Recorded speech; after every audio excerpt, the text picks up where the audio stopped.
yung 3D mold. So, lalagyan natin ito ng parang mold dito sa lahat ng bintana. Pati na yung pintuan dito sa may entrance. Okay? So, siyempre, kailangan meron kang layer na 3D concrete mold. So, click mo na lang yan. So, eto, kailangan kasi kapag saan, kung ano yung side na kung saan ka mag-drawing, dapat yun yung nakalagay sa coordinate. So, dito tayo sa left. So, left side muna. So, napansin ninyo yung graph nag-iba. Gagawin na natin. So, gagawa tayo ng rectangle. Okay. So, ito. Enter ka ulit. Then, enter ka ulit. So, balik ta rin natin. Punta tayo sa right. So, ito right din. So, rectangle ulit. Enter. Enter. Then, enter. Then, back. Okay. Enter ka ulit.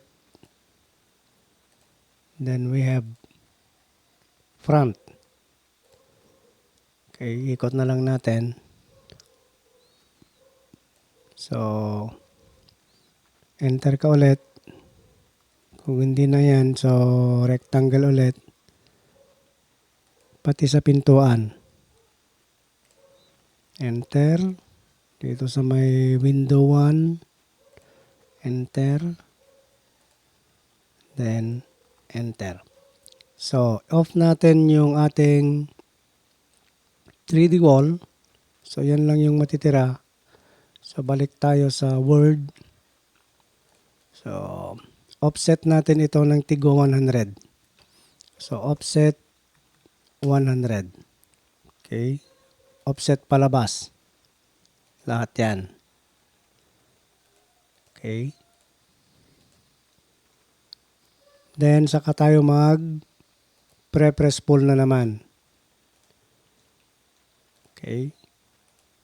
Dito gagamit tayo ng subtract. So, press pull tayo. Pwede namang try natin yung extrude.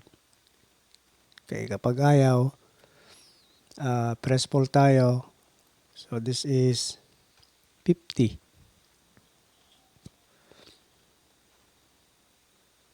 Or 40 lang. Enter. So, lahat yan. 40, enter. Pati dito, mamaya magmaminus tayo dito. 40, enter. Okay, lahat yan. Anyway, pag merong dalawang magkapareho, tatlo, isa lang yung gagawin mo. But for the purpose of demonstration, gagawin natin lahat. So, 40. Then we have 40. Then 40. And another dito. Okay, 40. Then, X-ray muna tayo or wireframe. Press pull ulit. Ito, lampas muna ng konti. Ito, lampas muna ng konti. Ito naman, pwede namang isa lang yung gagawin mo. Depende kung mayroong magkakapareho na size. So, isa lang yung gagawin. Pero ito, kailangan natin gawin para makita ninyo yung process. Okay. Meron yung paraan kung paano madidak kaagad. Pero for the purpose of demonstration, ganito na lang munang gawin natin.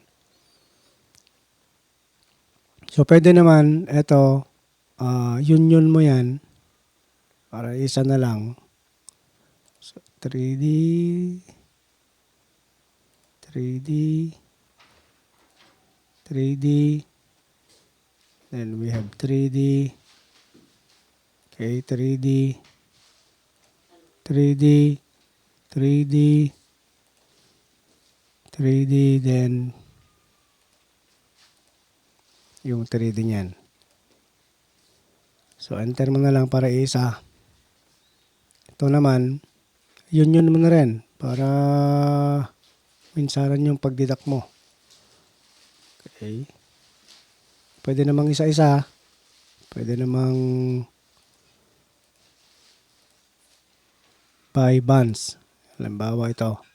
So, enter tayo. Then, deduct tayo. Click natin to. Enter. Then, click natin to.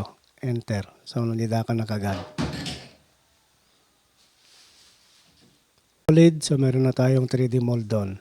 So, ganun lang kadali. Ito, deduct mo na lang yan.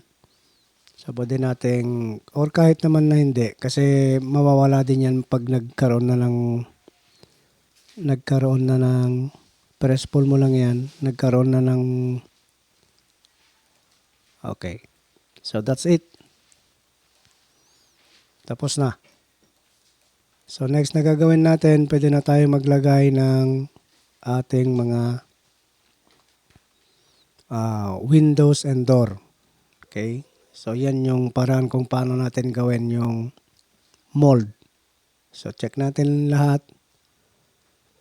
Okay, good. Then, that's it. Next level will be, we will now put all the windows and doors dito sa ating wall. Okay, so thank you for watching.